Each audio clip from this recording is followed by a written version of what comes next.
ese wigeze wumva bavuga ngo ibyiza birahari ariko ntibigera kuri buri muntu wese?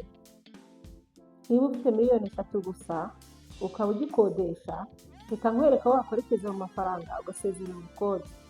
Muraho neza bakunzi ba Fortune 2050, abari mu Rwanda, abari mu mahanga, i Burayi, Amerika, Canada, abari Cyprus, abari Turukiya, muri Kenya, Tanzania, abantu bari muri KwaZulu-Natal, mwese ndabasuhuje.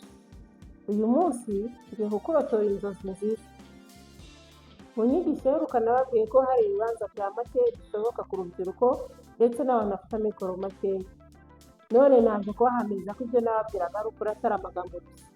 Bazana ikibanza cya miliyoni 3 gusa. Yego, miliyoni 3 gusa. Iki kibanza giherereye mu mujyi wa Muhanga, umurenge wa Shyogwe, akagari ka Ruli, umudugudu wa Karama. Ni ahantu heza cyane hari view nziza, iyo uhari uba ureba neza umujyi wa Muhanga wose.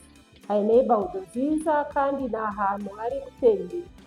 Iki kibanza kiri metero 100 uvuye kuri kaburimbo ijya muri centre ya Karama. Ahantu hafite agaciro kandi kazakomeza kuzamuka.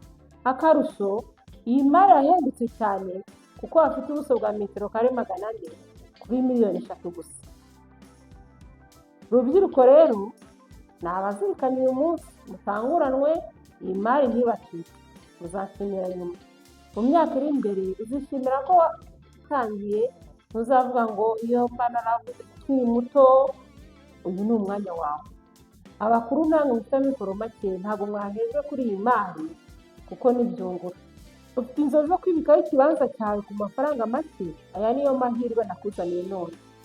Ariko ndakubwiza ukuri,